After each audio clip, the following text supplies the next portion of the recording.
are not addressing these concerns, which is a natural. If you are familiar with Abraham Maslow's work and research that talks about the fundamental needs of every human being, starts with biological needs. Biological needs meaning that you got to eat.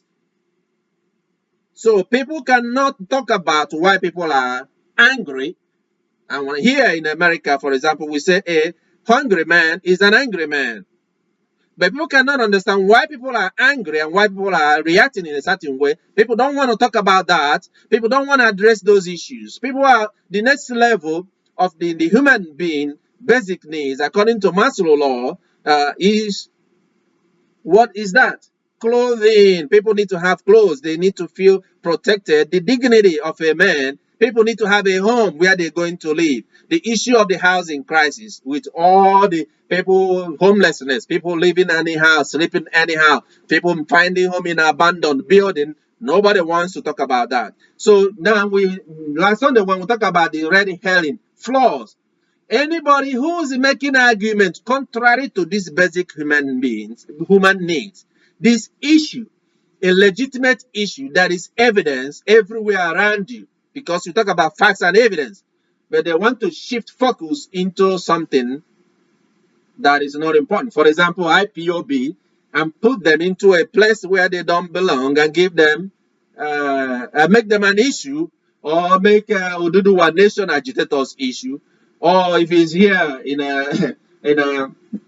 in America and there is issue about politics, oh, Democrats, Republicans, that we have a fundamental feature, a fundamental issues, red herring. So when you make those kind of arguments, don't be surprised if nobody who is important or who has some same mind won't even listen to you. Like, sometimes the questions has come up in our Bible study or group about issue, what's going on with IPOB. I say I don't want to talk about it because those things that you say you heard or they're saying is flawed, is not worth our time. So just ignore it. So we say that a lot of people open their mouth and say things, but it doesn't make any sense because it doesn't address the issue. So that's one example we gave the other day. And I'll give you another example when we talk about hypocrisy. Hypocrisy. You look at all Nigerian leaders, you cannot find a single politician or one of their leaders who is not corrupt, who is not taking bribe. Every one of them have a bribery scheme going on from the beginning to the end. Every one of them is taking bribe. There is no exception. But suddenly you will see it say, oh, EFCC, go and grab this one. And you say you try them and put to court in threat, but they never go to jail. Because the intention of that is not to address the issue that even some of us that are here overseas or in America or in other Western countries suffer it, even though we are not part of it. So therefore they look down on those that are born in Nigeria as crooks and criminals. Meanwhile, these are standing people. For example, we have Nigerian in America's Academy of Science. There's a Yoruba man, I forgot his name, from University of Chicago that sits in that. The only black man that sits there is a Yoruba man in America's Academy of Science, and the first black man to probably ever sit in that seat or to share it. And there are a lot of Nigerians that are doing so much well everywhere. But among them, you see a stigma. So instead of addressing the issue, and you find them pretending to be doing something about corruption, but they are all corrupt. It's pure hypocrisy. And as the members of the soldiers, you cannot do that. You cannot be judging or condemning somebody or trying to tell someone to be good. Meanwhile, you yourself, you are not setting a good example. You're doing the same thing. The Lord brought that in the letters that Paul sent to the Romans in chapter 2 from verse 1 to 5. And he addressed them.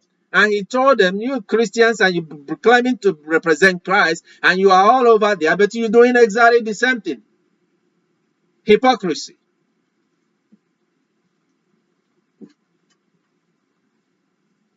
And last Sunday, we spoke about this. And the reason why we are saying this is just to give you a summary, because this is not a series that is going to last long. And I'm slowing down so that you can also follow this, that as a soldier of Christ,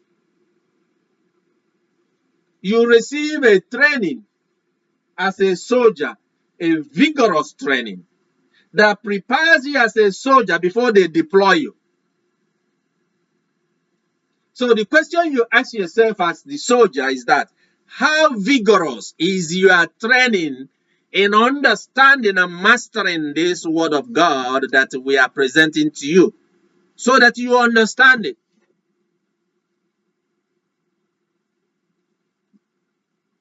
If you understand it, you will not fall into the temptations of the world or false ministers and prophets.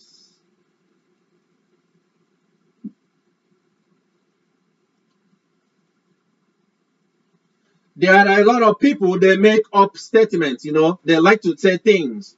And as the soldiers, you don't just open your mouth to make up a statement, which you know that you cannot stand the scrutiny. When now somebody look at it and they begin to find out that what you're saying is not true.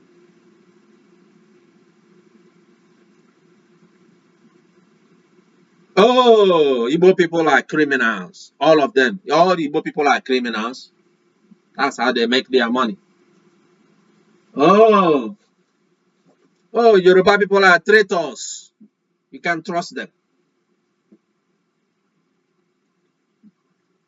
Oh, the Fulanis are all killers.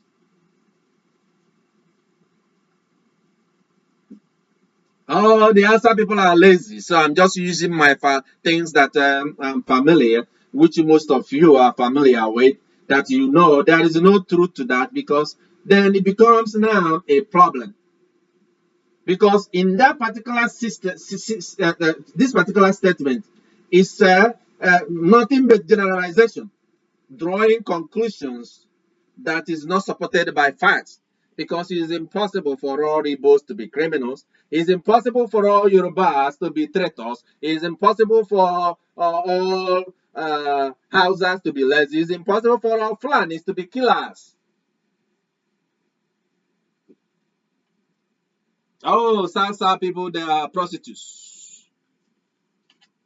So we are using this to say, and I know I'm making a bigger picture of what is out there so that you can relate to it and look into your life in the way you speak.